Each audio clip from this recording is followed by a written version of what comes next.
Hello, and welcome to DartMyth. This is a podcast where we explore some of the strange, peculiar, and often darker stories that surround the histories of Chipuktuk in Dartmouth, Nova Scotia. Hello, I am Shannon Baxter, and I am the collections manager here at the Dartmouth Heritage Museum. And today, I'll be talking about the tragedy of Catherine Thompson.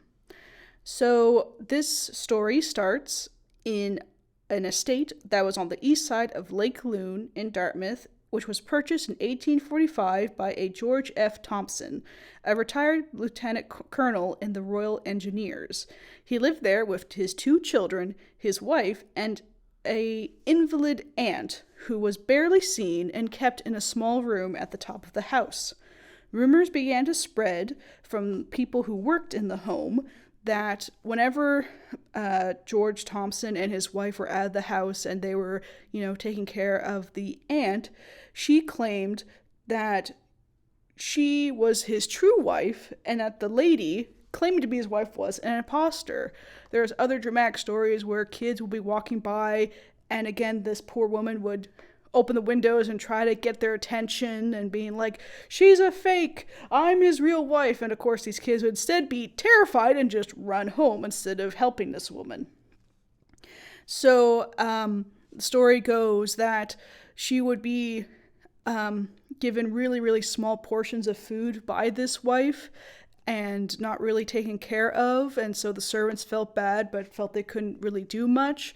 They also would note that while the lieutenant colonel would be very well spoken, his wife had this rough brogue of an accent, and they were often arguing very aggressively, so people are like, well, we're not sure about this family, they're very odd.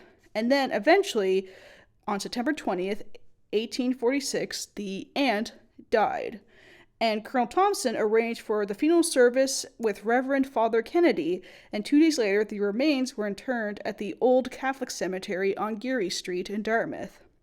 This was noted as strange because the colonel and his family were members of the Church of England, so the public were very upset that they did not provide this dying lady the benefit of her clergy. It's like, why did you bury her in the Catholic cemetery rather than the Church of England cemetery? And also, charges of foul play were strongly suspected to the point where the body was exhumed and an inquest lasting several days was held before a jury in Dartmouth. This inquest was actually held at what was once called Hoynes Hotel, which is now Central Apartments around 59 Queen Street in downtown Dartmouth. Military officers who knew the family abroad identified that the body was Catherine Thompson and indeed the real wife of Colonel Thompson. They met in Gibraltar and were married there. When the colonel was transferred to Barbados, there was allegedly a riot that took place, and the story goes that these rioters eventually broke into the Thompsons' home and threw their infant child out a window, and that the child was killed, which is extremely tragic. And she then lost her mind, in air quotes here, due to a shock and grief, as anyone would be extremely depressed if, someone crashed into their home and then essentially killed their child. So after this, Colonel Thompson hired a lady named Mary Taylor, born from Belfast and a widow, to help take care of the household because his wife was grieving and just in shock, as, again, anyone would be. And apparently, Mary Taylor was one to scheme and felt that she could sort of wiggle her way into the colonel's life and, basically I can be posing as your wife, cast her aside, and her scheme, again, apparently was that she wanted her own children to inherit his wealth. And this is what led to this whole story where she's just the aunt and then sort of just hidden away up in the house, and Mary Thompson would be posed as this wife, and it wouldn't be sort of blown up until this inquest after Catherine Thompson's death. Nothing else is known other than Colonel Thompson was socially ostracized, and early the next year after this whole inquest, went back to England with his family. Like, there's no indication of whether either he or Mary Taylor were convicted of neglect or like third-degree murder, or like nothing is said about that. And it's unclear whether this is just his children or whether Mary Taylor was, went with him, whether they actually properly married after the death of his wife. That is all very unclear. And Catherine Thompson was then reinterred at Geary Street Cemetery. And an interesting fact about her is she's noted for being one of the first cousins, and some records the aunt, of Empress Eugenie, who was the wife of Napoleon III of France. So she had some royal connections as well. So a very odd and tragic story relating to this woman who, again, was neglected, and her husband just sort of ended up living his life with another woman and claiming to be his wife. And it wasn't until Catherine Thompson's death that the whole story sort of unfurled from there. Hi, this is Joanne, the manager-curator at Evergreen House and the Dartmouth Heritage Museum. We're at Evergreen House today. What strikes me as this is very much like Jane Eyre, a Mr. Rochester kind of story where he pretends that he's this brooding man who has no wife, but meanwhile the wife is upstairs because she has some variety of mental illness. And of course, in those days, if you had a mental illness, you were branded as crazy. So locked up and put away. But yeah, the story, it intrigues me. Another Dartmouth mystery, strange happenings.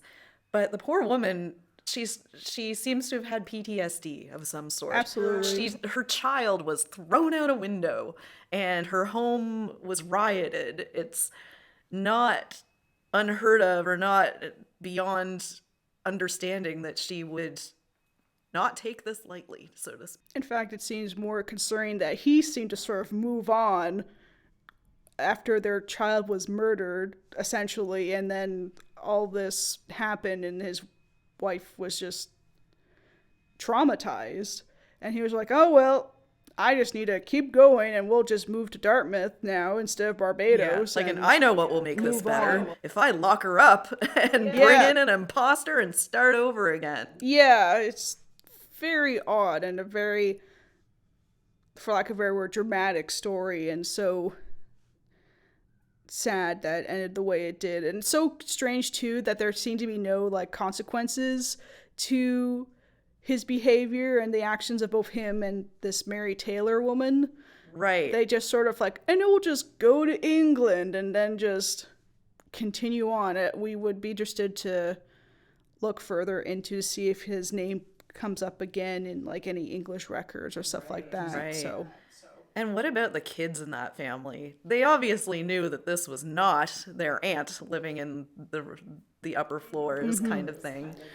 It did note that one of Mary Taylor's kids was born at the house. Oh. So clearly this man was having some sort of affair with her, along with her being his fake wife, essentially. So I'm curious to know just which of those were Mary Taylor's kids and which ones were... Right. If Catherine Thompson and Colonel Thompson had kids of their own, or whether the one that was killed in Barbados was their only child. Right. We'd have to sort of dig deeper into those little details, but unfortunately, sometimes with these stories, those details get lost or blurry within time. So they do. Yeah, record keeping wasn't exactly what it is today. And if there were any records kept, they may have been lost in a basement flood in some municipal building somewhere along the way. Yeah. Unfortunately. So, thank you for joining us again for yet another story from Dartmouth's history, and we hope that you will tune in next time.